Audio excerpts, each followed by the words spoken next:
আমার বন্ধুগণ, আল্লাহ রাব্বুল আলামিন তার শানে বলেছেন, লাকাদ কানা লাকুম ফি রাসূলিল্লাহি উসওয়াতুন হাসানাহ লিমান কানা ইয়ারজুল্লাহা ওয়াল ইয়াওমাল আখির ওয়া যাকারাল্লাহা কাসীরা।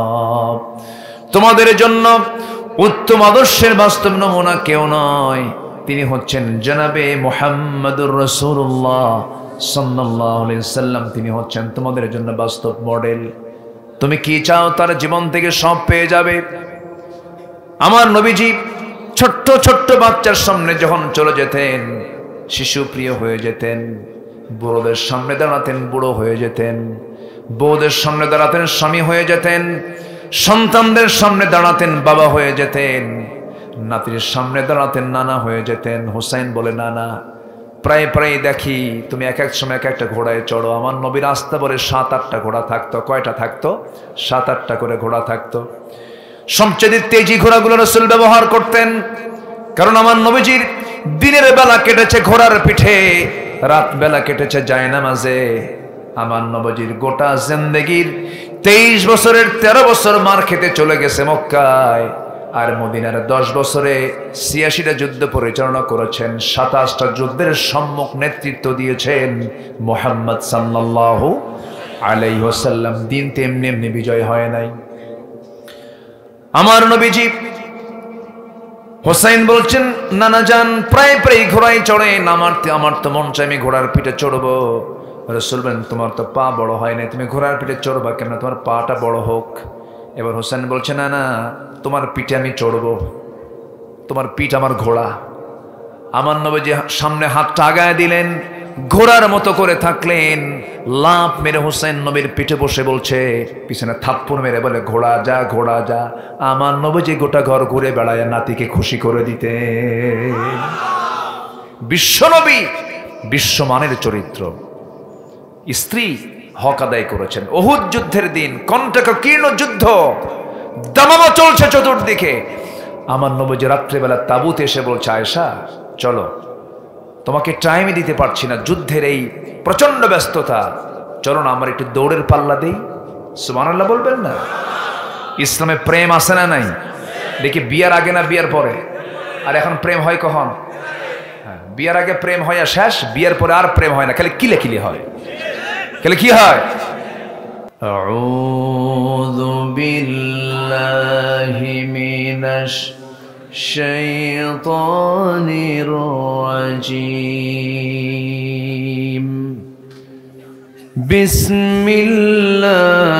বিসমিল্লাহির রাহমানির রাহিম। ইন্নাল্লাহা ওয়া মালাইকাতাহু ইউসাল্লুনা আলান নবী ইয়া আইয়ুহাল্লাযীনা আমানু সাল্লু আলাইহি ওয়া সাল্লিমু তাসলিমা। আল্লাহুম্মা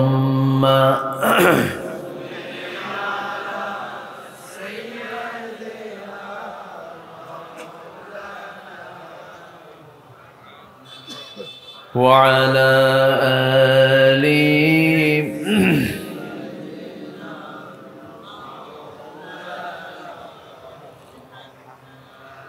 একটু মোহাব্বত দিয়ে নবীর প্রেমে মাতোয়ারা হয়ে আওয়াজ দিয়ে জোরালো কণ্ঠে সবাই বলুন, আল্লাহুম্মা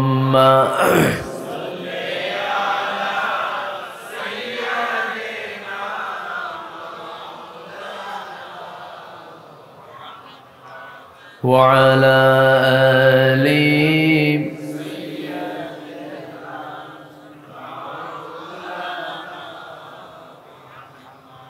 সবাই বলুন, বালাগাল উলা বিকামালিহি কাশাফাত তুজা বিজামালিহি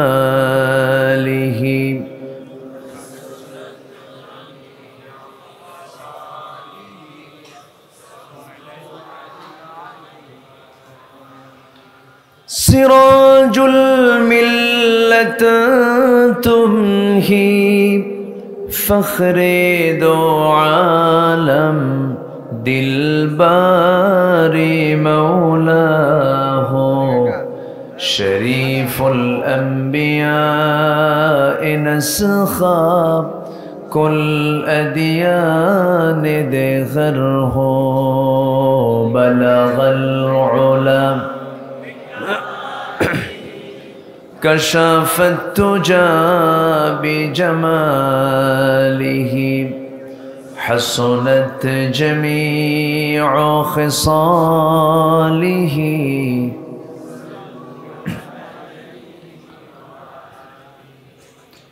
আমি কোরআনের সুর মাঝে শুনেছি যে নাম আজানের সুর মাঝেও শুনেছি সে নাম ও নাম শুনেছি আমি আমার হৃদয় হে রাসূল নবীজি তোমায় হে রাসূল নবীজি তোমায় বলি সাল্লাল্লাহু আলাইহি ওয়াসাল্লাম।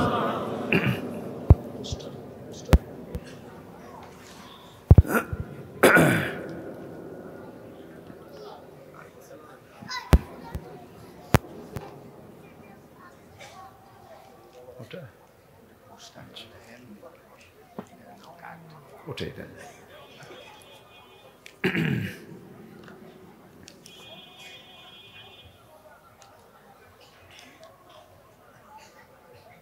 মৌচাক হাফেজ জাহাঙ্গীর আলম দাখিল মাদ্রাসা মাহফিল ইন্তেজামিয়া কমিটি কর্তৃক আয়োজিত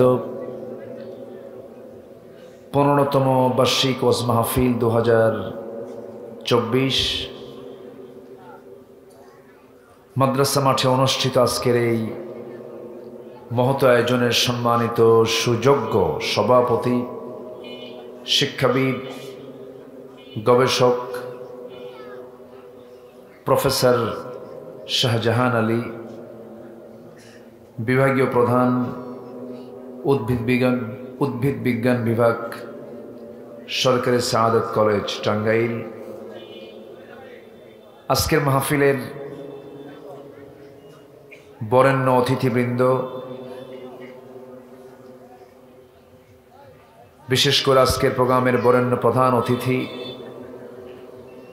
কাজী সৈয়দুল আলম বাবুল সাহেব,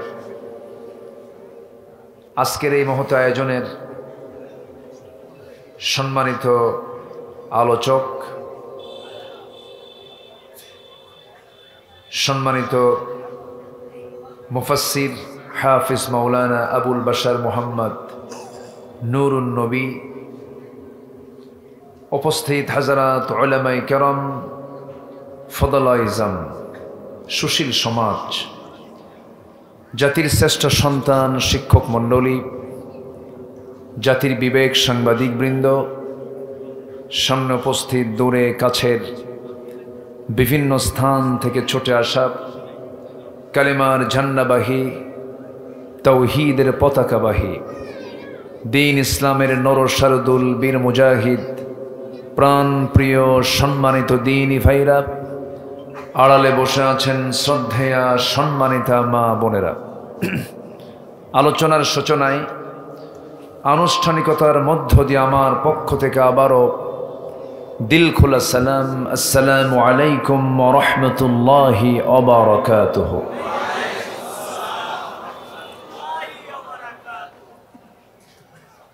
সবাই কেমন আছেন?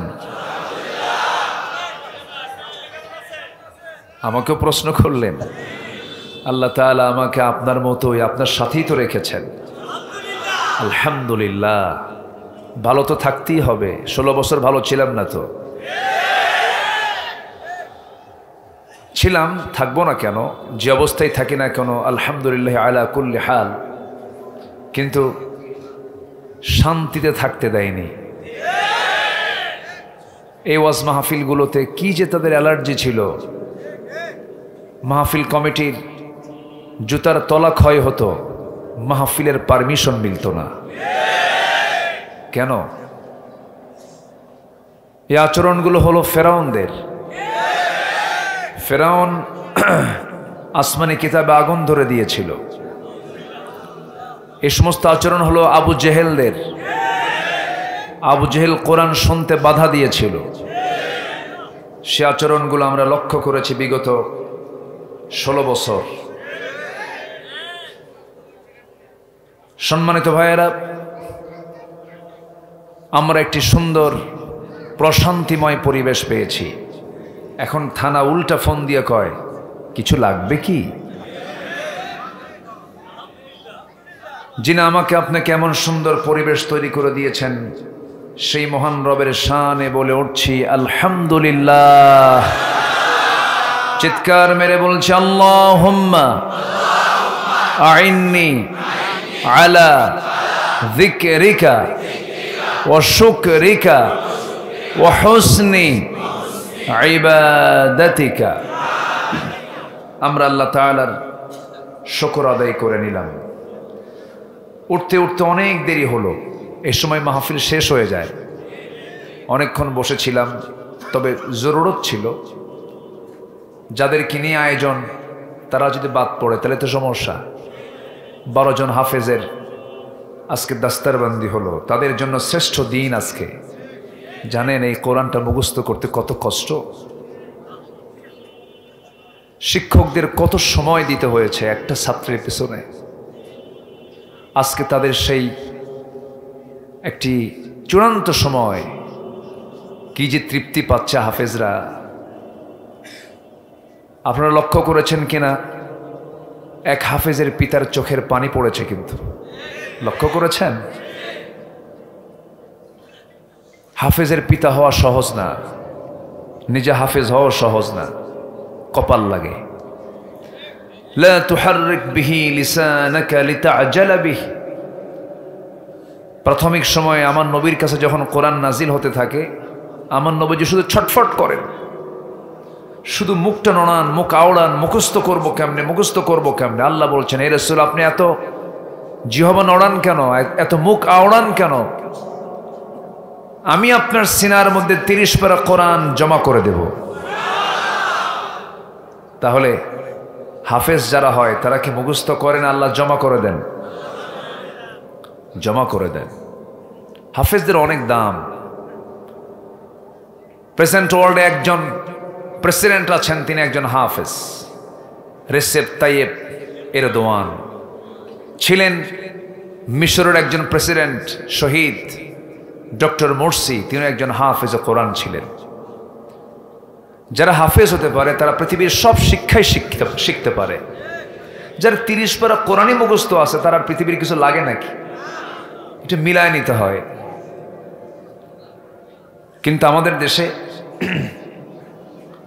শিক্ষার পদ্ধতিতে কিছু প্রবলেম থাকার কারণে অনেকেই ঝরে পড়ে যায়, অনেকেই তার মূল কাঙ্ক্ষিত লক্ষ্যে পৌঁছতে পারে না। সম্মানিত ভাইয়েরা, সবাই দোয়া করবেন আগে এই 12টা ছেলে যারা দাস্তারবান্দি হলো, আমৃত্যু যেন তাদের সিনার ভিতরে 30 পারা কোরআন তারা ধারণ করে রাখতে পারে। এটা জোরে বলি আল্লাহুম্মা আমিন। সম্মানিত ভাইয়েরা, আমি যতক্ষণ আছি ততক্ষণ কি আপনি থাকবেন? সময় দেবেন? রাজি আছেন? আল্লাহ কবুল করুন। জোরে বলি আল্লাহুম্মা আমিন। সম্মানিত ভাইয়েরা, আমি খুব বেশি সময় নেব না। আমি নাতিদীর্ঘ খুব বেশি সময় না আমি কথা বলবো, নাতিদীর্ঘ কথাই বলবো আমি ইনশাআল্লাহ। আজ থেকে কয়েক মাস আগেই এমন পরিবেশ ছিল না, এবং কেউ ভাবেও নাই এমন পরিবেশ আজকে তৈরি হবে। এটা একমাত্র জানেন কে, বোঝেন কে, দেখেন কে, শোনেন কে? মুরব্বীরা প্রায় বলতো, না মরা পর্যন্ত উপায় নাই। কি শোনেন না?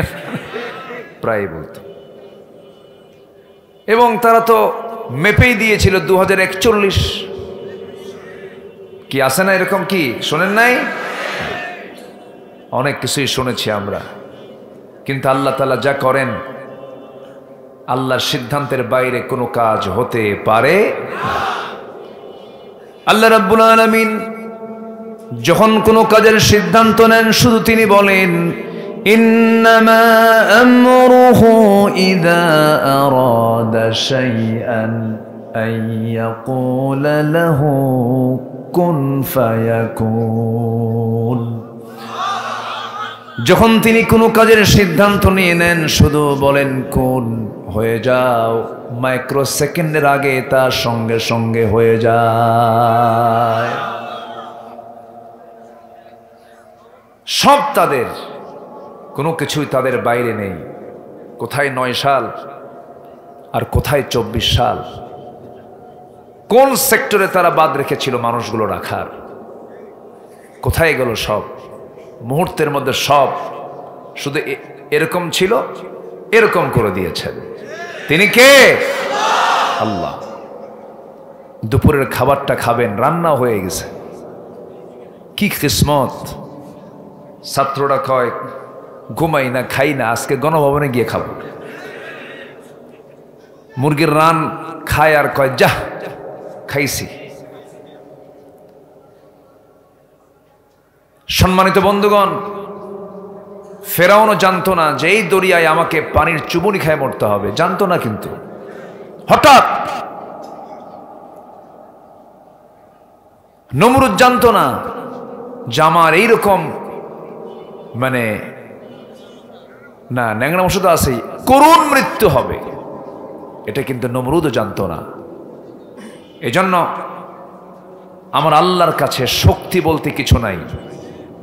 আমার আল্লাহর কাছে কোনো কিছু শক্তি থাকতে পারে? একমাত্র শক্তিকার, শক্তিকার আল্লাহ। আল্লাহই সব পারেন, আল্লাহই সব করেন। এখন বিষয় হলো আমরা পরিবেশটা পেয়েছি, এই পরিবেশকে কাজে লাগানোর দরকার আছে না নাই? আসতে বলবেন না, আছে না নাই? 3টা কাজ যখন সমাজে চালু থাকবে সেই সমাজটা গজবের উপযুক্ত হবে। কয়টা কাজ?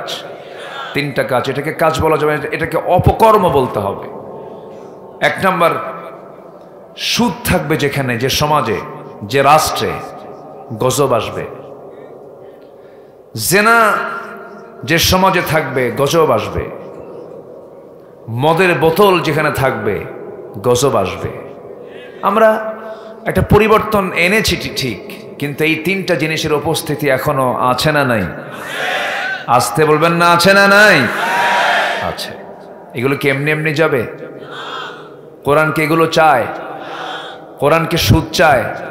কোরআন কি মদ চায়? কোরআন কি জেনা চায়? তাহলে কোরআন তো এগুলো কিছুই চায় না। এগুলো আমাদের সমাজে আছে না নাই?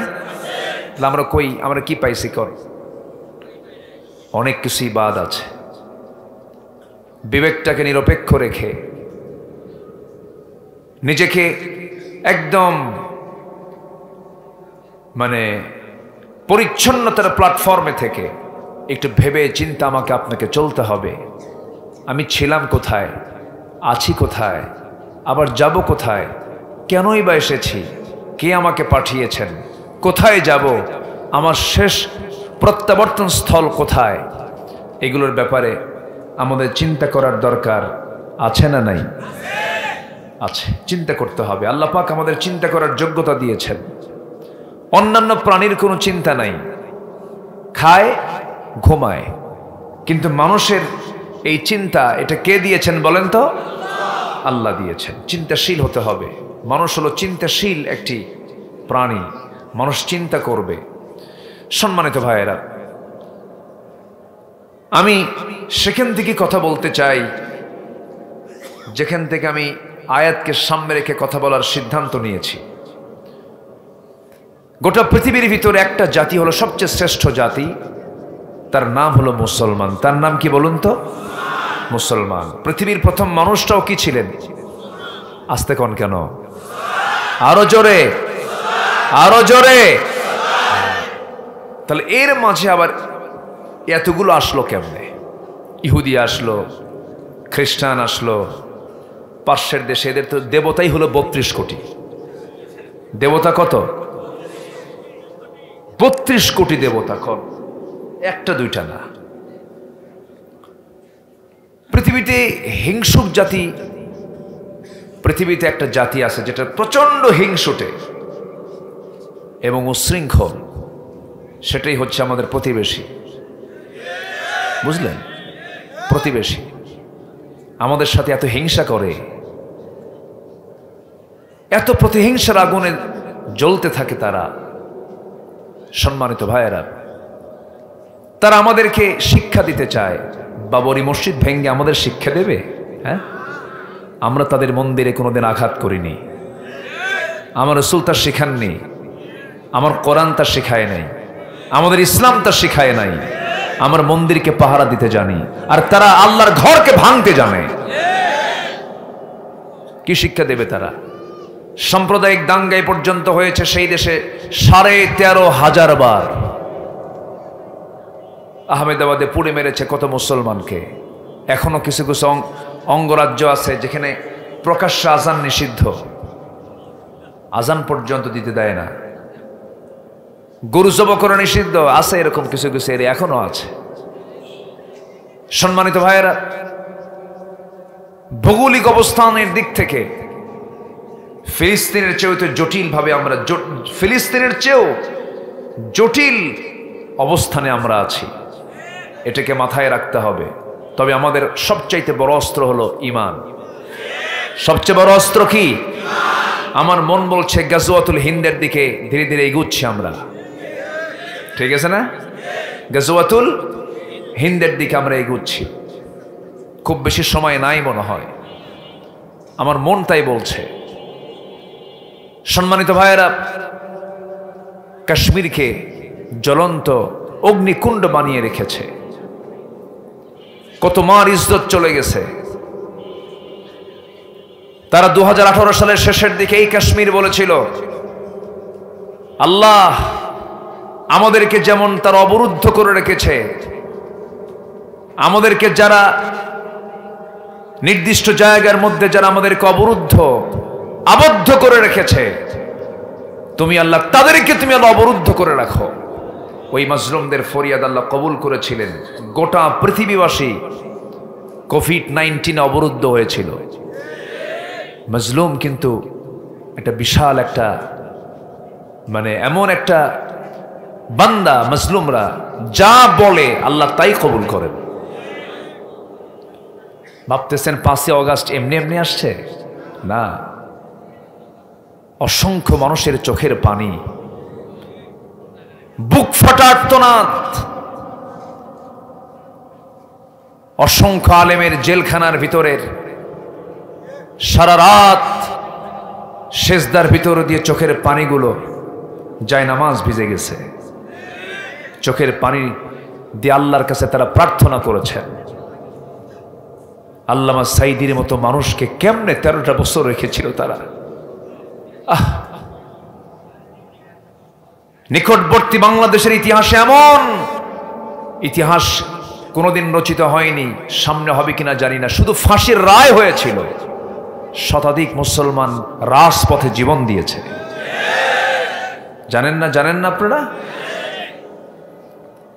এই সমস্ত জীবনের, এই সমস্ত রক্তের অবশ্যই প্রতিদান কে দিবেন? দেননি কিছু, দেননি কিছু, দেননি, দিয়েছেন। সম্মানিত ভাইয়েরা, প্রতি 4 জন আমরা একজন মুসলমান। 180 কোটি মুসলমান। ধনীর তালিকায় 1 নম্বর সহ শীর্ষ 10টি দেশের অন্যতম 4-5টা দেশই হলো মুসলিম দেশ।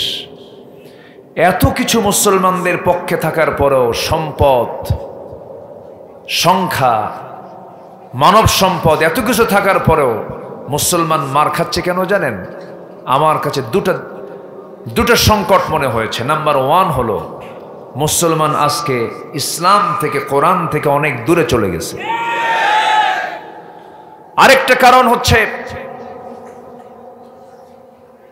মুসলমানদের যে ভ্রাতৃত্বের সংকট, ভ্রাতৃত্বের যেটা ঐতিহ্য ছিল, সেই ভ্রাতৃত্বের ঐতিহ্য থেকে, সেই ভ্রাতৃত্ব থেকে আজকে মুসলমান অনেক দূরে চলে গেছে। এখন গোটা পৃথিবীতে মুসলমান সবচাইতে বড় ক্রাইসিসে ভুগছে, হলো ভ্রাতৃত্বের সংকটে ভুগছে। সম্মানিত ভাইয়েরা,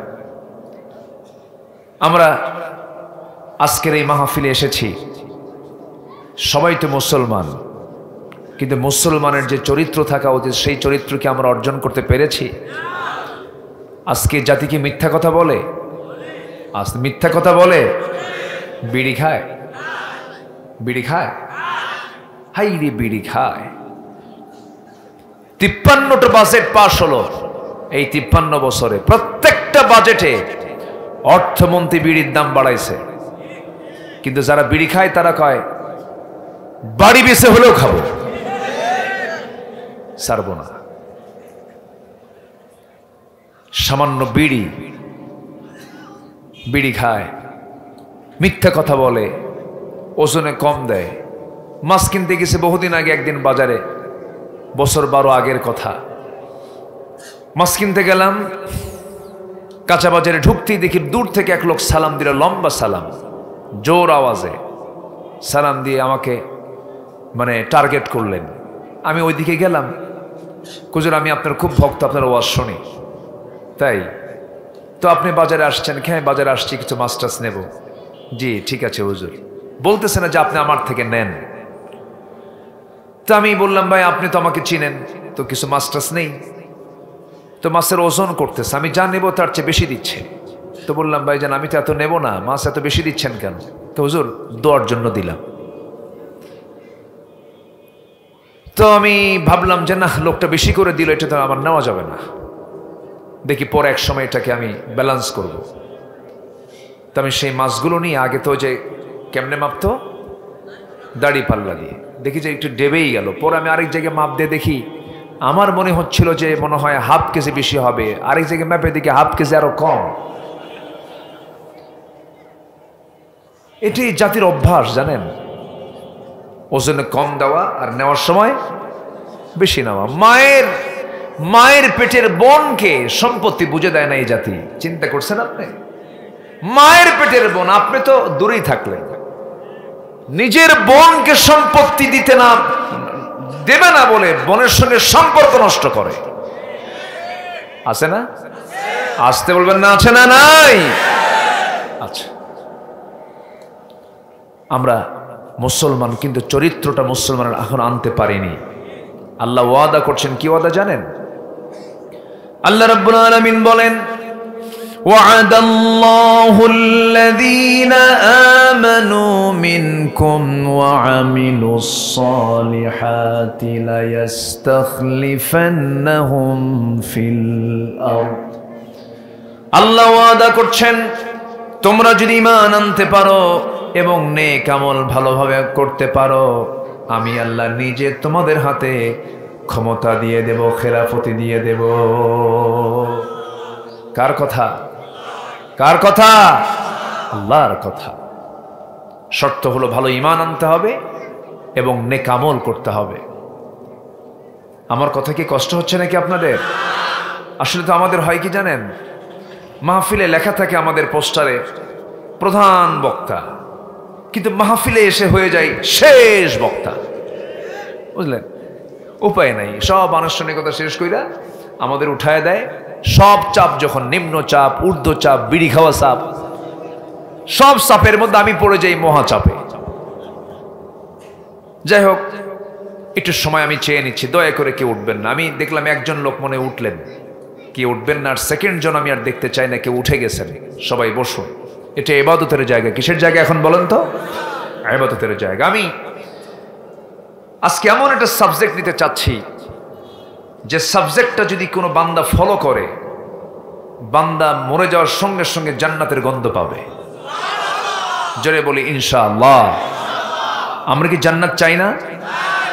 আমরা ছিলাম কোথায় বলেন তো? মনে আছে? কই মনে আছে? জান্নাতে ছিলেন, মনে আছে? কই? হ্যাঁ, না না না, ঠিক আছে, আমরা জান্নাতের বাসিন্দা, এটা ঠিক আছে, 100% ঠিক। আমাদের বাপের ভিটা হলো জান্নাত। বাপের ভিটা কোথায়? জান্নাত, বাপের ভিটা জান্নাত, এটা 16 আনা সত্য, কোনো সন্দেহ নাই। প্রথম আমার বাপ জান্নাতে ছিলেন, বলেন আল্লাহ একা ভাল লাগে না, একটা পার্টনার দিয়ে দাও। পার্টনার কে? বলেন কে? হাওয়া। পার্টনার হলো, দুজন মিলে থাকলেন, কিন্তু ইবলিস যায় আর ডিস্টার্ব করলো। কে? দুনিয়াতে ডিস্টার্ব করে না তো, আমার আপনার ডিস্টার্ব করে? করে করে। মৌচাকে কি শয়তান আসে? হ্যাঁ, মৌচাকে শয়তান কি আসা যাওয়া করে? করে। একজন কাছে 24 ঘন্টায়। ইবলিস ভয়ঙ্কর, শুধু মৌচাক চেনে না, সে জান্নাতও চেনে। চিন্তা করা যায়, দুজন গিয়ে জান্নাতে থাকলেন, আল্লাহ জান্নাতে রাখলেন। ফাযাল্লাহুমা শাইতান, শয়তান দুজনকে পদস্খলন ঘটায় দিল। ফাযাল্লাহুমা, তাদেরকে পদস্খলন ঘটায় দিল। ফাওয়াসওয়াসা লাহুমা, দুজনকে ওয়াসওয়াসা দিল। তো শয়তান যদি জান্নাতে গিয়ে আমার আব্বা আম্মাকে যদি ওয়াসওয়াসা দিতে পারে, মৌচাক চেনে না? আসতে বলে চেনে না? তাহলে শয়তান যে আসে তার কিছু লক্ষণ হলো, ফজরের সময় যদি উঠানে চলে গেছে, কয় যে খেলা হবে। হ্যাঁ, এত বেফাস কথা বলেছে এরা। এই কথা কি কোনো বিজ্ঞজন, বিচক্ষণ, দায়িত্বশীলের মুখ থেকে এই জাতীয় কথা বের হতে পারে?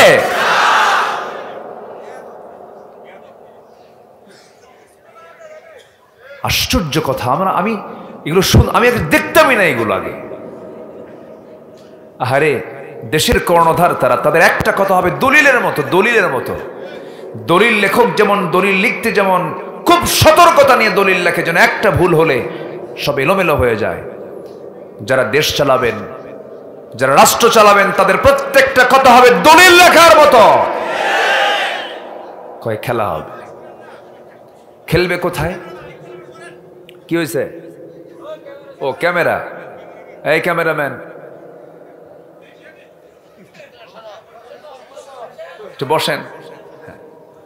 কি করবেন? ও তো ক্যামেরা তো আর মানুষ না, ওকে চালায় মানুষ, ওকে চালায় মানুষ না। এর মধ্যে আবার পড়ে গেছিল মনে হয়, তাই না? পড়ে গেছিল না? এক বুড়ো চাচা যেতে নিয়ে দেখে নাই, নারী ভুরির সাথে প্যাঁচ লেগে পড়ে গেছে। 100 বছর, হ্যাঁ, পড়ে গেছে। ক্যামেরা তো দরকার। আমাদের ইসলামের জন্য তো ক্যামেরা নাই। আমার দেশের হুজুররা ফতুয়া দিয়ে আমাদেরকে পিছাই দিছে বহুদিন। কয় ছবি তোলা জায়েজ নাই, ক্যামেরা জায়েজ নাই, এটা হারাম, ওটা হারাম। ওদের কিতাবের নামই কিতাবুল হারাম।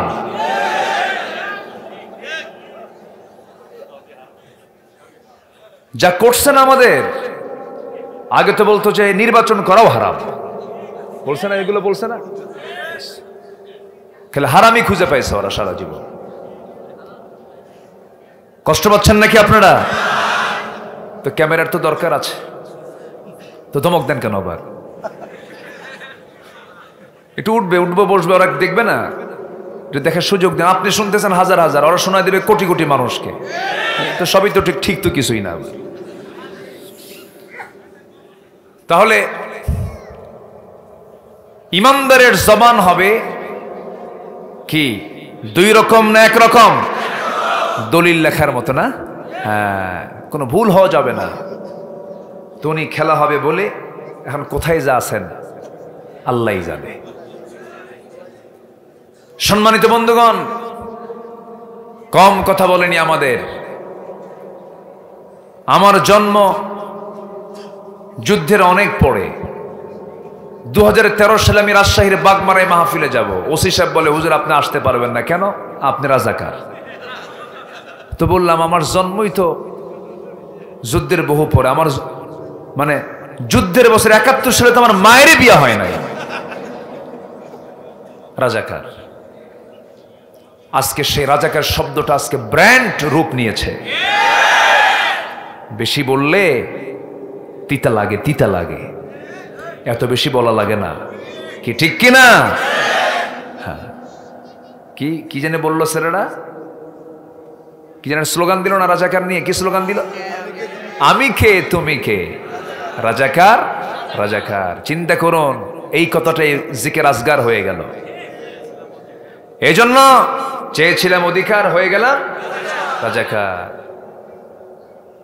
এই জন্য অহংকার দেখাতে নেই। ছেলেরা বলেছিল, যোগ্য ন্যায্য দাবি করেছিল, মেধার মূল্যায়ন করুন, কোটা প্রথা বাতিল করুন, উপযুক্ত কথা। আপনারা কেন মূল্যায়ন করলেন না? উল্টা বলে ফেললো, রাজাকারের নাতিপুতিরা কি চাকরি পাবে? এটা কি বিনয়ের কথা না অহংকারের কথা? নামায়া দিয়েছেন, ঠিক কিনা? অহংকার করা যাবে? দেশ কি একার না সবার? দেশ কি একার না সবার? সবার দেশ, এটা মাথায় রাখতে হবে। বাবার বলা যাবে না এত, আমার বাবা এত বলা যাবে না, বলতে হবে বাবার না সবার। আচ্ছা, বাবার না সবার? কথা কি বোঝা যায়? কথা বুঝতেছেন তো? হ্যাঁ। কত কি বলেছে আলেমদের, কম গালি দেয়নি। আমারে 2018 সালে গ্রেফতার করলো। মামলা তো শুরু হয়েছে 2000 সাল থেকে। জননিরাপত্তা আইন একটা মামলা ছিল প্রথম, যখন 96 ক্ষমতায় আসে। ওটা জননিরাপত্তা নয়, গদি নিরাপত্তা আইন। ওই মামলা হয়েছিল। আবার এই গভর্নমেন্টের আমলে এসে মামলা হবে না কেন, ফকিরেরও মামলা হয়েছে। তো মামলা দিয়ে আমারে থানায় নিল। ওসি সাহেব আমারে দেখে কান্দে। বললাম, আপনি কান্দেন কেন? হুজুর, আমি আপনার খুব ভক্ত, ওয়াজ শুনি, আপনাকে কেমনে ধরে আনলাম। ধরে আনলেন কেন? হুজুর, চাকরি বাঁচান তো ফরজ। তো বললাম, আমি বললাম, ইমান বাঁচান তো নফল। আজকে যদি এই প্রশাসন যদি নিরপেক্ষতা বজায় রাখতো, আজকে পুলিশ ভাইদের সন্তান রাস্তায় মরতো না। পুলিশ ভাইদের সন্তান রাস্তায় মরে নাই? তারা কি রাস্তায় বের হয় নাই? হয়েছে। তো আপনারই তো সন্তান গেল। এই জন্য সময় মতো জেগে উঠতে হয়। এই সন্তানগুলো আমাদের হারানো লাগতো না। মুগ্ধের মাকে আপনি কি জবাব দিবেন বলেন? আপনি আবু সাইদের মাকে কি জবাব দিবেন? আবু সাইদের মার সঙ্গে আমি দেখা করেছি, চোখের পানি, কান্দে, বলে আমাকে সবাই দেখতে আসে, কিন্তু আমার আবু সাইদ তো দেখতে আসে না। কি জবাব দিবেন আপনি? আমাকে দেশের প্রধানমন্ত্রী দেখতে আসে, প্রেসিডেন্ট দেখতে আসে, উপদেষ্টা দেখতে আসে, গোটা দুনিয়ার মানুষ আমাকে দেখতে আসে, আবু সাইদ আমাকে দেখতে আসে না। কি জবাব দিবেন আপনি? এই পরিবর্তন এমনি এমনি আসে নাই, অনেক ত্যাগ কোরবানির মধ্য দিয়েই পরিবর্তন এসেছে।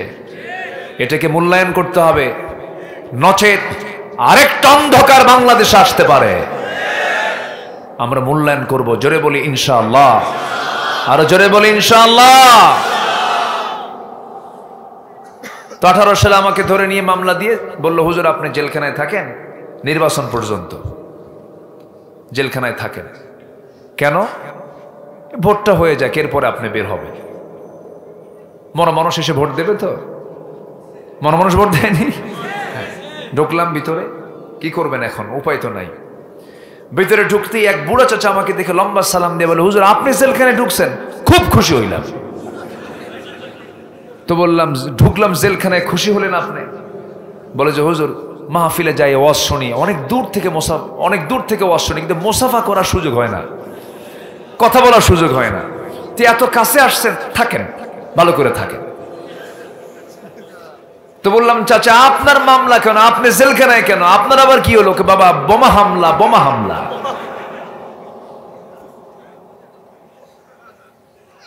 কথা কি ক্লিয়ার? কথা কি বোঝা যায়? আমরা পরিবর্তন চেয়েছি, পরিবর্তন পেয়েছি, আরো সুন্দর করে পরিবর্তন করব আমরা। জোরে বলি ইনশাআল্লাহ। এর জন্য দরকার কি? অসৎ চরিত্র না উন্নত চরিত্র? উন্নত চরিত্র হতে পারে কি দিয়া? বলেন কি দিয়া? আমার নবীর ইন্তেকাল হয়ে গেল। একজন এসে প্রশ্ন করছেন, কাইফা কানা খুলুক রাসূলিল্লাহ, আমার নবীর চরিত্র কেমন ছিল? সঙ্গে সঙ্গে আম্মা জান আয়েশা বললেন, কানা খুলুকুহুল কুরআন, তার চরিত্র ছিল হলো এই কোরআনে কারীম। নবীজির চরিত্র কি ছিল? তো সেই চরিত্রের কিতাব এখনো আছে না নাই? আছে। এটাকে মানলেই আমাদের নবীর চরিত্র আমাদের মধ্যে চলে আসবে, আলহামদুলিল্লাহ।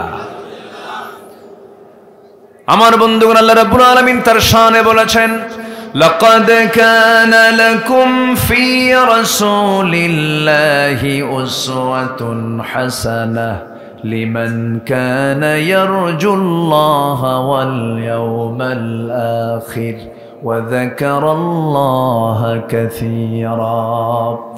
তোমাদের জন্য উত্তম আদর্শের বাস্তব নমুনা কেউ নয়, তিনি হচ্ছেন জনাবে মুহাম্মদুর রাসূলুল্লাহ সাল্লাল্লাহু আলাইহি সাল্লাম। তিনি হচ্ছেন তোমাদের জন্য বাস্তব মডেল।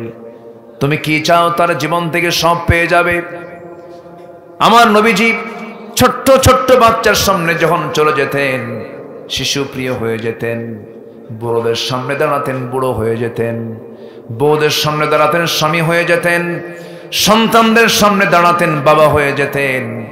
নাতির সামনে দাঁড়াতেন, নানা হয়ে যেতেন। হুসাইন বলে, নানা, প্রায় প্রায় দেখি তুমি এক এক সময় এক একটা ঘোড়ায় চড়ো। আমার নবীর আস্তে বলে 7-8টা ঘোড়া থাকতো। কয়টা থাকতো? 7-8টা করে ঘোড়া থাকতো। সবচেয়ে তেজি ঘোড়াগুলো রাসূল ব্যবহার করতেন, কারণ আমার নবীজির দিনের বেলা কেটেছে ঘোড়ার পিঠে, রাত বেলা কেটেছে জায়নামাজে। আমার নবীজির গোটা জিন্দেগির 23 বছরের 13 বছর মার খেতে চলে গেছে মক্কায়, আর মদিনার 10 বছরে 86টা যুদ্ধ পরিচালনা করেছেন। 27টা যুদ্ধের সম্মুখ নেতৃত্ব দিয়েছেন মুহাম্মদ সাল্লাল্লাহু আলাইহি ওয়াসাল্লাম। দিন তেমনি এমনি বিজয় হয় নাই। আমার নবীজি হোসাইন বলছেন, নানা যান, প্রায় প্রায় ঘোড়ায় চড়েন। আমার তো মন চাই আমি ঘোড়ার পিঠে চড়বো। রাসূল বলেন, তোমার তো পা বড় হয় নাই, তুমি ঘোড়ার পিঠে চড়বা কেন? তোমার পাটা বড় হোক। এবার হোসেন বলছে, না না, তোমার পিঠে আমি চড়বো, তোমার পিঠ আমার ঘোড়া। আমার নবীজি সামনে হাতটা আগায় দিলেন, ঘোড়ার মতো করে থাকলেন। লাফ মেরে হোসেন নবীর পিঠে বসে বলছে, পিছনে থাপ্পড় মেরে বলে, ঘোড়া যা, ঘোড়া যা। আমার নবীজি গোটা ঘর ঘুরে বেড়ায় নাতিকে খুশি করে দিতে। বিশ্বনবী বিশ্বমানের চরিত্র। স্ত্রী হক আদায় করেছেন। উহুদ যুদ্ধের দিন, কণ্টকীর্ণ যুদ্ধ, দামামা চলছে চতুর্দিকে। আমার নবীজি রাত্রেবেলা তাবুতে এসে বলছে, আয়েশা চলো, তোমাকে টাইমই দিতে পারছি না, যুদ্ধের এই প্রচন্ড ব্যস্ততা, চলো না আমার একটু দৌড়ের পাল্লা দেই। সুবহানাল্লাহ বলবেন না? ইসলামে প্রেম আছে না নাই? দেখি বিয়ার আগে না বিয়ার পরে? আর এখন প্রেম হয় কখন? বিয়ার আগে প্রেম হয় আর শেষ, বিয়ার পরে আর প্রেম হয় না, খালি কিলে হয়। খালি কি হয়? অনেকে বলে, হুজুর আমাদের না লাভ ম্যারেজ। আমি কই লুচ্চা ম্যারেজ। বিয়ার আগে কোনো সম্পর্ক বৈধ হতে পারে? এই সমস্ত সংস্কৃতিকে আমরা উল্টাতে চাই। যে নাটক সিনেমা তৈরি হয় আমার দেশে, সবগুলো মূল উপজীব্য হলো নারী কেন্দ্রিক, যৌন সুশ্রুড়ি দেওয়ার মতো নাটক। এগুলোকে চেঞ্জ করে সুস্থ ধারার নাটক সিনেমা নির্মাণ করতে হবে, ঠিক কিনা? যুবকরা, তোমরাই পারবে, তোমরা পারবে। কেন পারবে না? শুধু সাথে নিতে হবে কি নিতে হবে? আমার নবীজি যে যুগে জন্ম নিয়েছিলেন, সেই যুগের মানুষ নিজের মাকে বিয়ে করত। কি বলেন? কাকে? নিজের মাকে বিয়ে করত। মানে বাপ বিয়ে করছে এক মহিলাকে, সৎ মা, তালাক দিছে, ছেলে যায় ওই মা নিয়ে চলে আসছে বিয়ে করে। এই অসভ্য সমাজকে সভ্য করেছেন কোন জাদু দিয়া নয়, কোন মন্ত্র দিয়া নয়, একমাত্র কি দিয়া? কোরআন দিয়া। বের করে এনেছেন ওই সমাজ থেকে আবু বকর, ওমর, ওসমান, আলীর মতো মানুষগুলোকে। সুবহানাল্লাহ বলবেন না? যারা কাবা শরীফের সামনে উলঙ্গ হয়ে কাবা তোয়াফ করতে, উলঙ্গ, একজনের সামনে আরেকজন উলঙ্গ হয়ে ঘুরত। সেই মানুষগুলোকে লজ্জা শিখালেন, সে মানুষগুলোকে সত্য শিখালেন, সে মানুষগুলোকে আমানতদার শিখালেন। আল্লাহু আকবার, আল্লাহু আকবার। একটা আবু বকর পৃথিবীতে আর আসবে? একটা ওমর কি পৃথিবীতে আসবে আর? অথচ কোন যুগের মানুষ তারা ছিলেন? পানির চাইতে মদ বেশি খেত, বিয়ের চাইতে জেনা বেশি হতো, মদের বোতল দিয়া তারা গোসল করতো, এমন একটা অবস্থা। সেই মানুষগুলোকে 100 কাঠিতে আবদ্ধ করেছেন কোনো জাদু দিয়ে নয়, কোরআন দিয়ে। জোরে বলেন সুবহানাল্লাহ। সেই কোরআন আজও আছে না নাই? অসম্ভব না সম্ভব? সিরিয়া মুক্ত হয়েছে জুলুম, বলি আলহামদুলিল্লাহ। এই সিরিয়া বাশার এবং হাফিজ আল আসাদ, ওর বাপ এবং ওর ছেলে বাশার যা করেছে, ওরাও আয়না ঘর বানিয়েছিল। আজকে রাশিয়ার মস্কোতে গিয়ে পড়ে আছে বাশার আল আসাদ, কেউ নাই তার পাশে। জুলুম টিকে না। এরকম করে যারাই জুলুম করছে তারা কেউ টিকবে না। আগামীর দিন আসতেছে, ইসলামের দিন, কোরআনের দিন। জোরে বলে ইনশাআল্লাহ। একটা পরিবর্তন লক্ষ্য করছি গোটা পৃথিবী জুড়ে। এখন দরকার হচ্ছে আমাদের উন্নত চরিত্র। কি চরিত্র বলেন তো? উন্নত চরিত্রের জন্য 15টা চারিত্রিক গুণ আজকে আমি বর্ণনা করতে চাচ্ছি। কয়টা বলেন তো? 15টা। শুনতে রাজি আছেন? কতক্ষণ শুনবেন?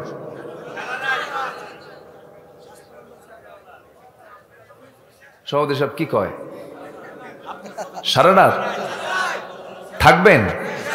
সবাই থাকবেন? আচ্ছা থাকবেন, আমি চলে যাব। কারণ আপনার তো এক রাত, আমার তো সব রাত। আমার কালকেও প্রোগ্রাম, পরশুদিনে প্রোগ্রাম আছে। একটু একটু করে সব জায়গায় বলতে হবে তো।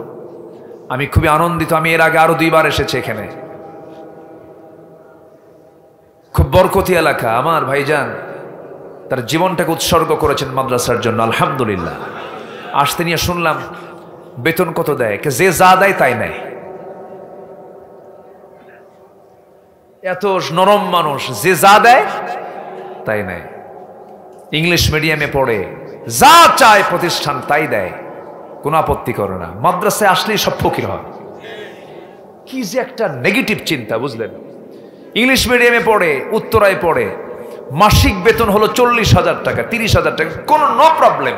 ইংলিশ কোনো সমস্যা নাই। কিন্তু ব্রিটিশ কারিকুলামে পড়ছে, ব্রিটিশ। আমরা গালি দিলে কি কই? ব্রিটিশ কই না? ওই ব্রিটিশ শেখে মাসে 40,000 50,000 টাকা দিয়া। আর মাদ্রাসায় আসলে বল এত বেতন। এ আছে না নাই? এই কৃপণতা থেকে বের হয়ে আসতে হবে। সন্তানকে আলেম বানাবেন, টাকা খরচ করবেন সন্তানের পেছনে, সম্পদ খরচ করবেন সম্পদের শিক্ষার জন্য, সন্তানের শিক্ষার জন্য সম্পদ যা লাগবে ব্যয় করবেন, সন্তানকে সম্পদ বানায় ছাড়বেন। আসতে কোন কেন? আমার বুঝে আসে না, জানেন?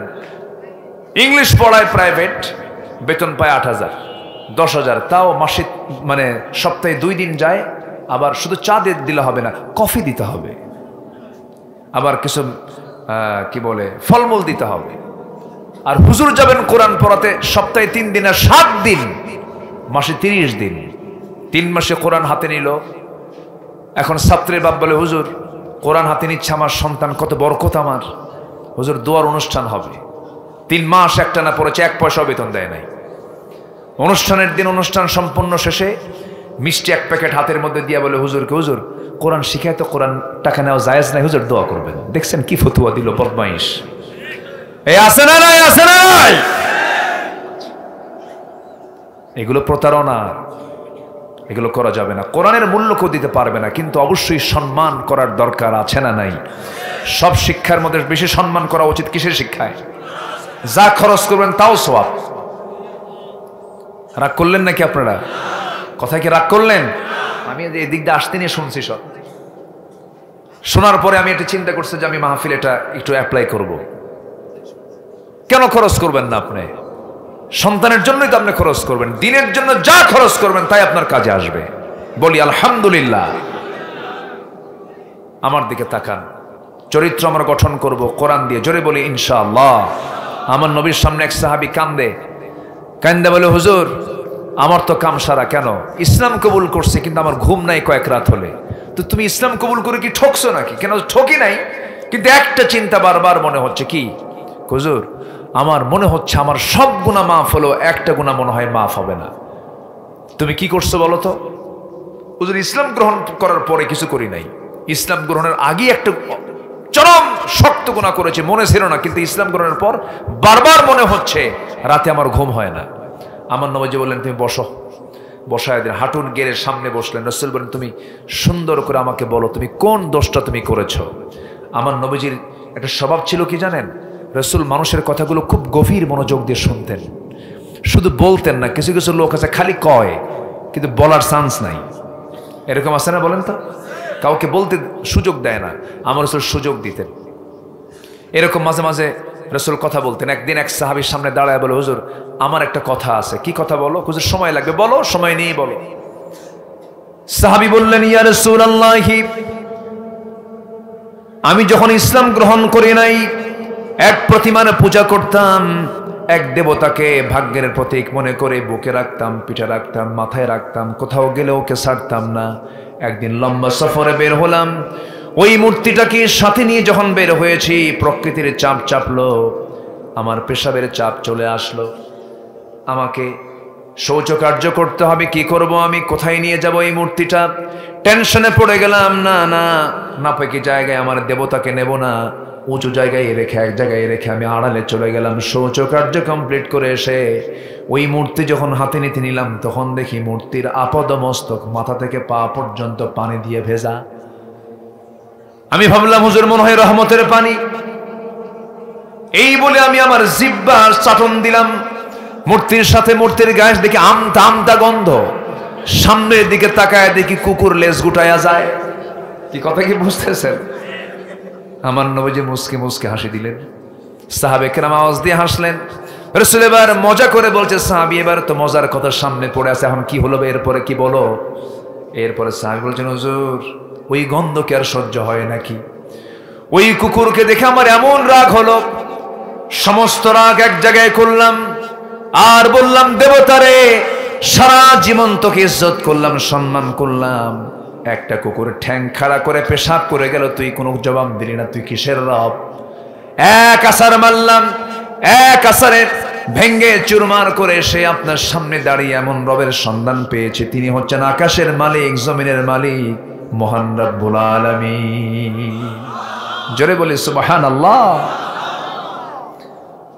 আমার নবীজি বলছেন, সাহাবী তোমার কি হয়েছে বলো? হুজুর ঘুম নাই কয়েক রাত হলে। কেন, কি হয়েছে? হুজুর নিজের হাতে মেয়েকে খুন করেছিলাম, বলেছিলাম, কিন্তু ইসলাম কবুল করার পরে আমার মনে হয়েছে, আবার আমার মনে হয় এই গুনাহটা আল্লাহ পাক আমাকে মাফ করবেন না। তুমি কেমনে মারলা বলো তো? হুজুর বইয়ের পেটে সন্তান 6 মাস, বললাম যাও বাবার বাড়ি থেকে আসো, সন্তান ডেলিভারি হয়ে যাবে ওই বাড়িতেই, ছেলে হলে নিয়ে আসবা, মেয়ে হলে জীবন্ত পুঁতে হত্যা করবে, আমাকে বলার দরকারই নেই। আমার বউটা বলে নাই হুজুর, মেয়ে সন্তান হয়েছিল আমার অজান্তে অন্য বাড়িতে। ধীরে ধীরে বড় করে 6 বছর যখন পূর্ণ হলো, হঠাৎ আমার চোখের সামনে ধরা পড়ে গেছে। আমার মতো চোখ, আমার মতো কথা, আমার মতো হাঁটা, আমার মতো হাত পা, সবকিছু চট করে ধরে আমার স্ত্রীর সামনে হাজির করলাম। স্ত্রী হাত পা কাঁপতেছে আর বলতেছে, স্বামী আমার এরে পাইলেন কই? এটা কে বলো ভালো করে? স্ত্রী বলে, আমার স্বামী এই তথ্য কেমন করে গোপন করবে? এই সন্তান তো আমাদের। হুজুর আমার প্রচন্ড রাগ হলো, এমন রাগ হলো আমার, কিন্তু রাগটা প্রকাশ করতে দিলাম না। ঠান্ডা মাথার খনি বনে গেলাম। সঙ্গে সঙ্গে মেয়েটাকে অভিনয় করে কোলের মধ্যে তুলে নিয়ে চুমুক দিলাম, আদর করলাম।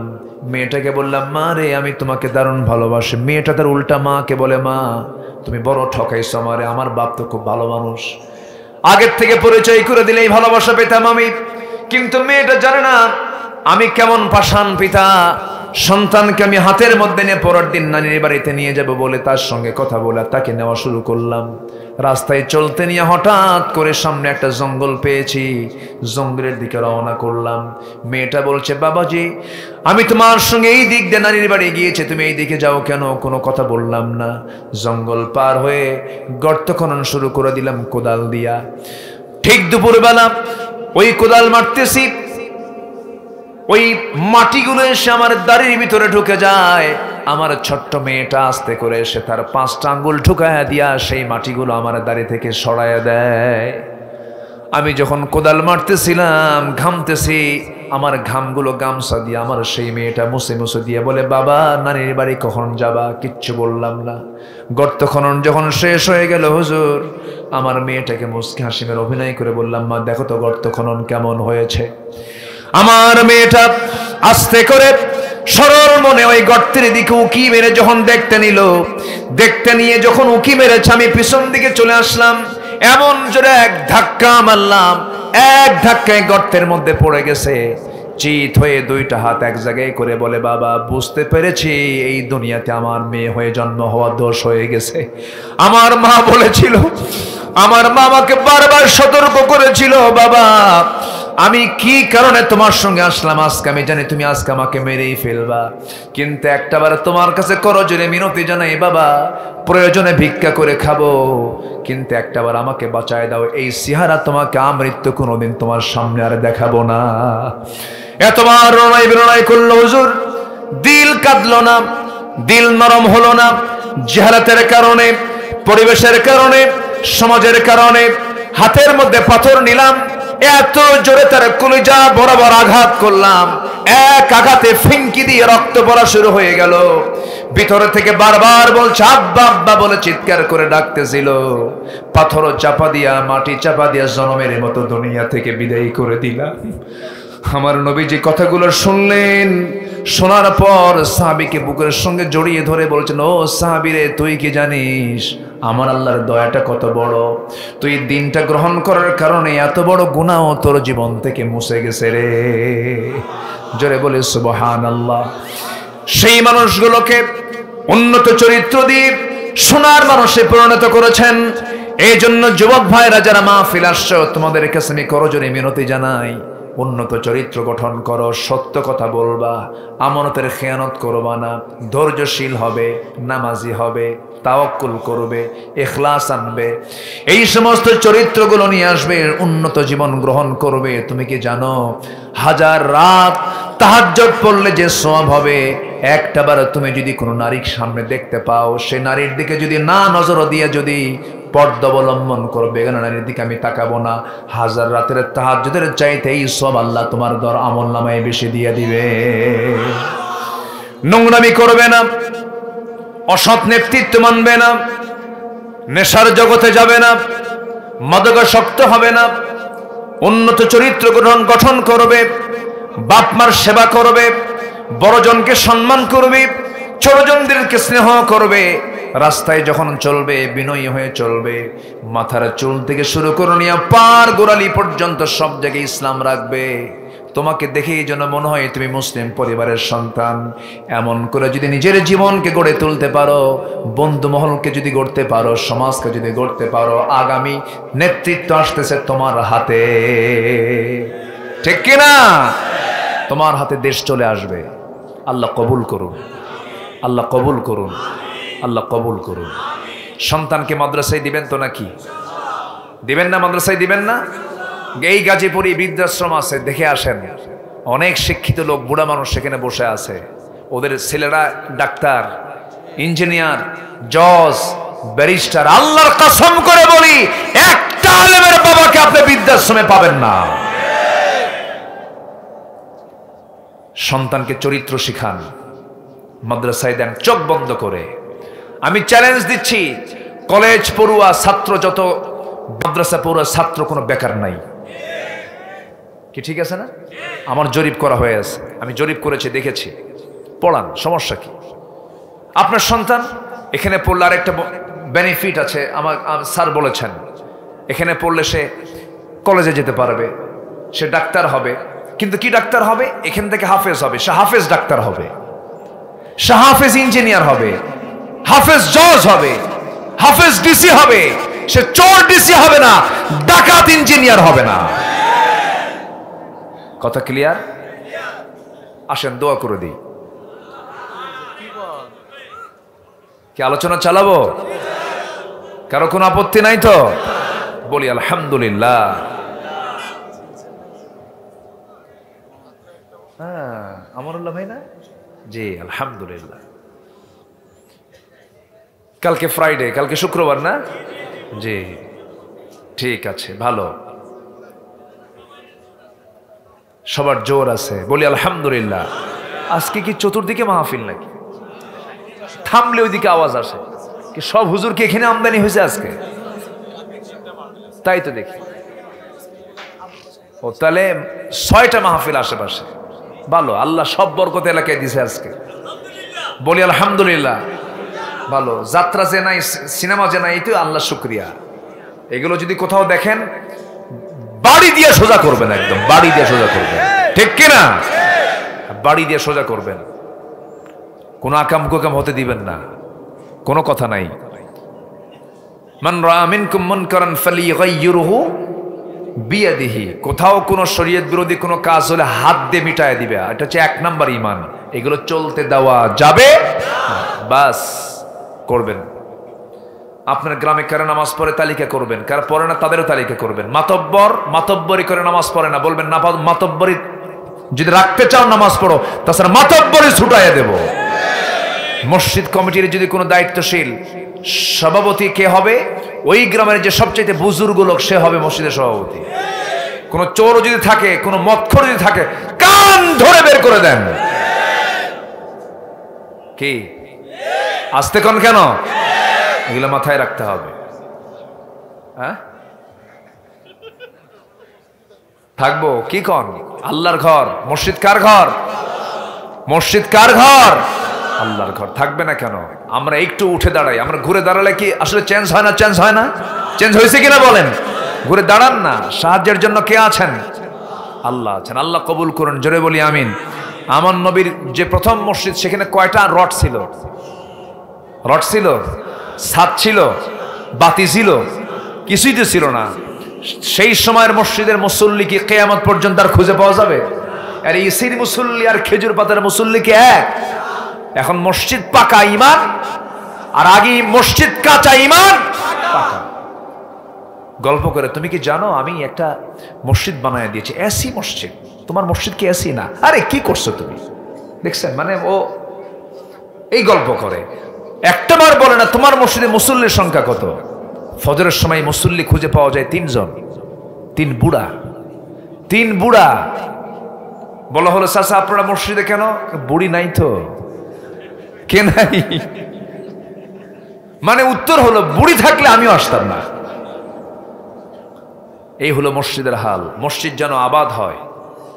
একটা আদর্শ গ্রামের বৈশিষ্ট্য হলো, সেই গ্রামের ফজরের মুসল্লি হবে জোহরের চাইতে কম না বেশি? বলেন। সেই গ্রামের এশার ওয়াক্তের মুসল্লি হবে মাগরিবের চাইতে কম না বেশি? বেশি। কারণ এশার সময় বাড়ি, ফজরের সময়ও, আর বাড়ি মানেই সে কোথায় যাবে? মসজিদে চলে যাবে। রাসূল বলেছেন, ফজর এবং এশার জামাত যার হয়, গোটা রাত কিয়ামুল লাইলের সমান সব তার আমলনামায় লেখা হয়ে যায়। নামাজ পড়বেন কারা কারা? জোরে বলি ইয়া আল্লাহ, ইয়া রহমান। আমাদেরকে 5 ওয়াক্ত সালাত আদায় করার তৌফিক তুমি আল্লাহ দিয়া দাও। জোরে বলি আমিন, আরো জোরে আমিন। হাত নামান।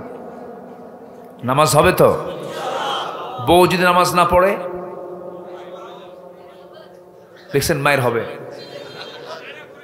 এতে কাম সারে তো মার্ডার করে ফেলবে দেখতেছে। বউ নামাজ না পড়লে মারবেন? হ্যাঁ, বুঝাবেন। হ্যাঁ, আগে মারবেন কেন? আগেও না পরেও না, আবার কি কই? মা বোনরা কি আছে মাহফিলে? আছে মা বোনরা মাহফিলে আছে? বলি আলহামদুলিল্লাহ। মারবেন কেন? রাসূল কি কোনো স্ত্রীকে মেরেছেন কখনো? মারা যাবে না। মারা যাবে 4 শর্তে, 4টা কারণে মারা যাবে। এখন তো মাদের কলেজায় পানি নাই। হুজুর এতক্ষণ তো ভালোই লাইনে ছিলেন, এইগুলো কি শুরু করলেন আপনি? 4টা কারণে মারা যাবে, শাসন করা যাবে। আচ্ছা, স্বামী স্ত্রীকে মারতে পারবে না, স্ত্রী স্বামীকে মারতে পারবে? হ্যাঁ, ওদের পারে। ও মারে? আচ্ছা, হ্যাঁ, উল্টে গেছে এখন। জি, এই ওঠেকে ধরেন তো, যে ওঠেকে ধরেন তো, বসায় দেন তো দেখি। বসেন। আমি কিন্তু একটু মজা করে বললাম, আবার এটা যেন কোড না হয়, এটা রূপক ভাবে বলেছি। অনেকের তো হাজত থাকবে, প্রয়োজন হবে। রাত হয়েছে না? জি, বউকে মারা যাবে না। রাসূল কোন স্ত্রীকে মারেন নাই। 4টা কারণে আপনি শাসন করতে পারেন। নাম্বার 1 হলো যদি নামাজ না পড়ে, নাম্বার 2 হলো যদি রোজা না রাখে, নাম্বার 3 হলো যদি পর্দায় না থাকে, নাম্বার 4 হলো সতীত্বের যদি হেফাজত না করে, স্বামীর কথা যদি না মানে। 4টে কারণে মারা যাবে, শাসন করা যাবে। কিন্তু মারার শর্ত হলো লাঠি দিয়ে মারা যাবে না।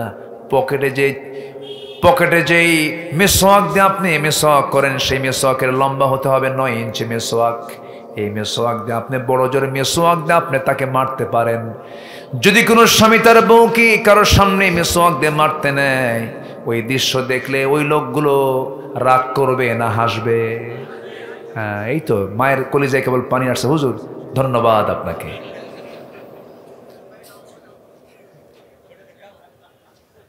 মারা যাবে না। আমার নবীজি কোন স্ত্রীকে মেরেছেন এমন কোন রেকর্ড আপনি একটাও দেখাতে পারবেন না। মাঝে মাঝে একটু রাগ করতেন, চোখ রাঙ্গাতেন, একটু অভিমান করতেন, রাসূল একটু নড়াতেন মুখ। একদিন আম্মা জান আয়েশা আরেক স্ত্রীর শানে বললেন, হুজুর আপনার অমুক স্ত্রী তো একটু খাটো। আমার নবীজি একটু চেহারা রক্তিমাকার ধারণ হলো, একটু লাল চেহারার হয়ে বললেন, ও আমার লাকাদ কুলতি, তুমি যে কথাটা বলেছো এই কথা যদি, তোমার এই কথা যদি 7 সমুদ্রের পানিতে যদি ফেলে দেওয়া হতো, 7 সমুদ্রের পানির রং বিবর্ণ হয়ে যেত শুধু খাটো বলার কারণে। এই জন্য পৃথিবীর কোনো মানুষের সৃষ্টিগত দিক নিয়ে কখনো গালমন্দ করা যাবে যাবে। আপনার বউটা যদি কালো হয় কোনোদিন কালো বলবেন না। বউটা যদি দেখতে আপনার চোখে যদি একটু অসুন্দর মনে হয় তবু অসুন্দর বলবেন না, কারণ ওই কালো অসুন্দর যিনি করে দিয়েছেন আপনার চোখে যদি অসুন্দর, কিন্তু আল্লাহর চোখে সবচেয়ে সুন্দর করে আমার আল্লাহ আমাকে আপনাকে বানিয়েছে। জোরে বলে সুবহানাল্লাহ। কালো কি সুন্দর না? কালো সুন্দর, সবই সুন্দর দুনিয়ার। আমি 2015 সালে হজে গিয়েছিলাম। সেইবারের হজের সফরে আফ্রিকান একজন কালো নিগ্রো মানুষকে দেখতে পেলাম। আমি হলাম লম্বায় প্রায় 72 ইঞ্চি, 6 ফিট লম্বা আমি একজন মানুষ। ওই লোকটার পাশে যখন আমি দাঁড়ালাম, সেই লোকটার দিকে আমি চেয়েছিলাম এইরকম কইরা, মানে প্রায় 8.5 ফিট লম্বা। কয় ফিট? 8.5-এর মতো, মানে 8 ক্রস হয়ে গেছে, মানে আমি তার কোমরের কাছাকাছি। বিশাল বিগ ফিগার, মানে ছোট মোটো হাতি, ছোট মোটো হাতি। তা আমি তাকে প্রশ্ন করলাম, হ্যাঁ মিন আইনা যেতুক, আপনি কোন জায়গা থেকে আসছেন? আইনা বিলাদুক, আপনার দেশ কোথায়? তো বলল যে নাইজেরিয়া। তা আমি তাকে বললাম যে আপনার চেহারাটা এত কালো, তো এই যে আপনি মিশরের মানুষগুলোকে দেখতেছেন, ইরানের মানুষগুলোকে দেখতেছেন, ইয়েমেনের মানুষগুলোকে দেখতেছেন, সিরিয়ার মানুষগুলোকে কি ফুটন্ত গোলাপের মতো চেহারা, এত সুন্দর চেহারার মানুষগুলো দেখে কি আপনার একটু কি হিংসা হয় না? তো তার নখটা এরকম করে উঁচা করলো, এরকম। এই নখটা আমার এটার মতো, বুঝলেন? মানে আমার এই জায়গা আর ওর হচ্ছে এই নখ, এইরকম মোটা নখ। তো এইরকম নখ উঁচা করে আমাকে লক্ষ্য করে বলতেছে, এগুলো কোনো চেহারা হলো? চেহারা তো আমার। কি কথা কি বুঝতেছেন? বলি আলহামদুলিল্লাহ। তো আমি তাকে বললাম, আচ্ছা আপনাদের কাছে কোন ধরনের মহিলা পছন্দ? বলে যে আমাদের পছন্দ কালো। দেখছেন, আল্লাহ তাদের রুচিটাও ওই রকম করে দিয়ে দিয়েছেন। বলেন আলহামদুলিল্লাহ। সবই সুন্দর। বেলাল কি ছিলেন? রাসূল কি ছিলেন? সুন্দর, ফর্সা। যেটা ফর্সাও না, যে সুন্দরের কোনো তুলনা নাই। বলি আলহামদুলিল্লাহ। আমার নবীজিকে ফর্সাও বলা যাবে না, কালোও বলা যাবে না। এমন কালার, এমন চেহারা যা পৃথিবীর কারো নাই। আল্লাহু আকবার বলে। অথচ সেই নবীর পাশে ছিলেন বেলাল, ইমাম রাসূল বেলাল মুয়াজ্জিন। নেলসন ম্যান্ডেলাকে আমরা বর্ণবাদী বৈষম্যের নেতা বলি, বর্ণবাদী বৈষম্য দূরকরণের নেতা বলি আমরা। নেলসন ম্যান্ডেলাকে তার কত আগে রাসূল বেলালকে মুয়াজ্জিন বানায় বুঝায় দিলেন, না, কালো ধলার কোনো ব্যবধান ইসলামে নাই। আল্লাহু আকবার বলে। সব সুন্দর। বউটা কালো হলে কালো বলবেন না, বলবেন তুমি আমার চোখে পূর্ণিমার চাঁদ। দেখবেন আপনার বউটা এই কথা শুনে আয়নার কাছে গিয়ে বলবে, না আমার স্বামীর রুচি আছে। কি কথা কি বুঝতেছেন? আল্লাহ মেয়েদের কিরকম করে বানাইছে, যত খুশি করবেন সে তত খুশি। আল্লাহ তাদেরকে এই মেধা দিয়েছেন, এই মেমোরি দিয়ে বানিয়েছেন। তারা প্রশংসা পেলে খুশি হয়ে যায়, আর পুরুষের প্রশংসা করলে ও মাইন্ড করে, ও আমার এত গুণগান গায় কেন, ওর লক্ষণ কি? কথা বলছেন? পুরুষ প্রশংসা পাইলে কি হয়? সন্দেহ করে, আর নারী প্রশংসা পাইলে খুশি হয়ে যায়। আল্লাহ তাআলা এরকম করে বানিয়ে দিয়েছেন। কখনো গন্ডগোল করা যাবে না, সুন্দর করে বুঝায় বউকে পাশে বসায় বলতে হবে, বউ আমার, দুনিয়ার জীবনে তুমি আমার যৌবন আমাকে দিয়েছো, আমার যৌবন তুমি নিয়েছো, তুমি কি চাও না আমরা দুজন মিলে জান্নাতে একসঙ্গে থাকি? হ্যাঁ, থাকতে চাই। আমার বউ, আমি তোমার অংশ, তুমি আমার অংশ, আজকের থেকে নামাজটা ধরো, আমরা জান্নাতে একসঙ্গে থাকবো। নামাজ শুরু হয়ে যাবে, বয়ান করবেন সুন্দর করে। আমার নবীজির প্রথম জীবনের যে বয়ানটা ছিল, সর্বপ্রথম তিনি বউয়ের কাছে দাওয়াত দিয়ে কাজ করেছেন। আম্মাজান খাদিজার যখন দিন গ্রহণ হয় নাই, জাবালে নূর থেকে নেমে এসে আমার রাসূল বলছেন, জাম্মিলুনি জাম্মিলুনি খাদিজা, খাদিজা আমাকে কম্বল আচ্ছাদন করে দাও, লাকাদ খাশিতু আলা নাফসি, আমার মন বলছেন মনে হয় বাঁচবো না। সঙ্গে সঙ্গে আম্মাজান খাদিজা বলছেন, আমার স্বামী, আপনার কোনো ক্ষতি পৃথিবীর কেউ করতে পারবে না, কারণ আমি সাক্ষী আপনি কাউকে ঠকান না, আপনি মিথ্যা বলেন না, আপনি ওজনে কম দেন না, আপনি পীড়িতের পাশে থাকেন, অসুস্থের পাশে দাঁড়ান, বিধবার পাশে দাঁড়ান, এতিমের পাশে আপনি দাঁড়ান, আপনি কাউকে ঠকান না, আপনি কাউকে ঠকাতেও দেন না, আপনার কোনো ক্ষতি পৃথিবীর কেউ করতে পারবে না। রাসূল বলছেন, খাদিজা রে, আমি একটা প্রস্তাব তোমাকে দেব। কি প্রস্তাব? খাদিজা, 15 বছর আমি তোমাকে দেখেছি, তুমি আমাকে দেখেছ, কিন্তু এই জাতীয় কথা কোনোদিন তোমাকে আমি বলি নাই। আজকে আমি নতুন করে একটা কথা বলবো, সেই কথা হলো, আমি আল্লাহর নবী, আমার কাছে কোরআন নামক কিতাব নাজিল হয়েছে, তোমার কি বিশ্বাস হয় নাকি? খাদিজা কাঁদতে কাঁদতে রাসূলকে জড়িয়ে ধরে বলছে, আমার স্বামী গো, আমার মন বলছিল এমন সুন্দর চরিত্রের মানুষ তো সাধারণ কেউ হবে না, আপনি যে আল্লাহর নবী হবেন এতে বিন্দু পরিমাণ কোনো সন্দেহ নাই। জোরে বলি সুবহানাল্লাহ। আপনি কি জানেন বইয়ের কাছে ভালো হওয়া কত কঠিন ব্যাপার? আপনার বদমেজাজ আছে কিনা কেউ টের পাবে না। কে টের পাবে? বলেন বলেন। আপনার মূল চরিত্রের সব বিবরণ কে দিতে পারবে? বউ, স্ত্রী। রাসূল 14 বছর 15 বছর সংসার করলেন যে মহিলার সাথে, সে মহিলা বলছেন, আপনি আল্লাহর নবী হবেন, 100% সত্য কথা। জোরে বলে সুবহানাল্লাহ। কালিমা গ্রহণ করে নিলেন। রাসূল আম্মাজান খাদিজাকে খুব পছন্দ করতেন। তিনি তার সাথেই ছিলেন 24 বছর। কত বছর? 24 বছর, প্রায় 49 বছর বয়স পর্যন্ত নবীর পাশে খাদিজাই ছিলেন, যিনি নবীর চাইতে 15 বছরের বড় ছিলেন। কত বছরের? 15 বছর।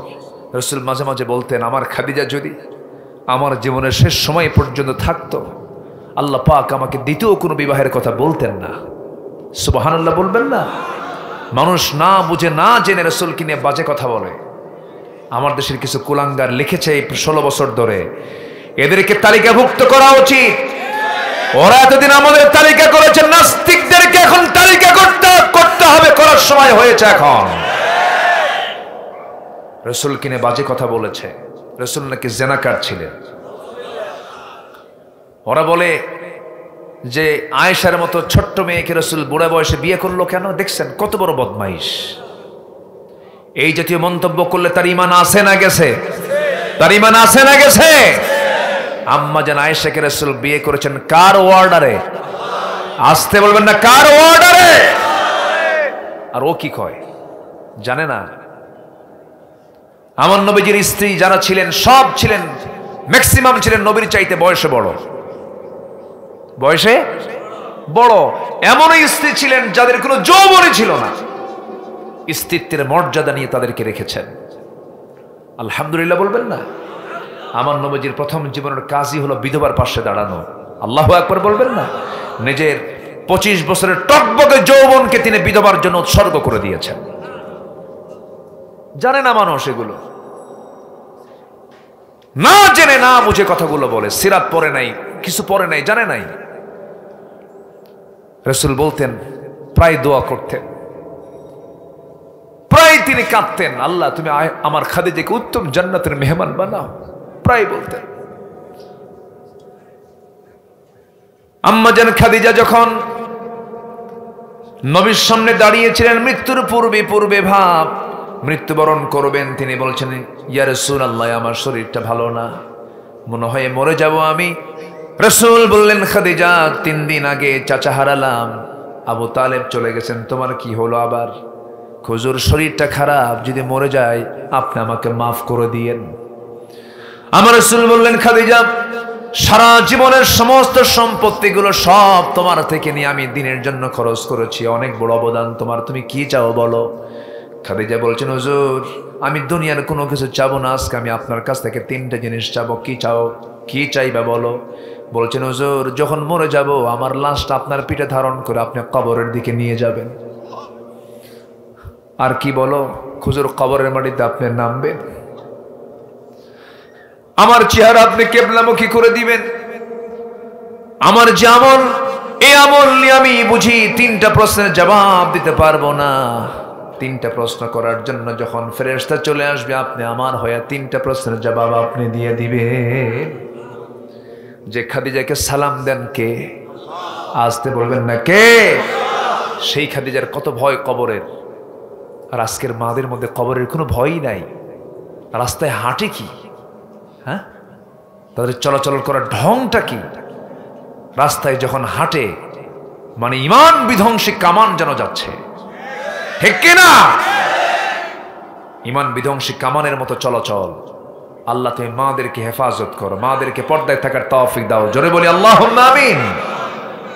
মা, আপনার পোশাক হবে শালীনপূর্ণ, বোরকা পরে আপনি হাঁটবেন, শালীনপূর্ণ পোশাক পরে হাঁটবেন। আপনার সম্মান, আপনার মর্যাদা ঢেকে থাকার ভিতরে, উলঙ্গ হওয়ার মধ্যে আপনার সম্মান মর্যাদা কোনোদিন টিকে থাকতে পারে না।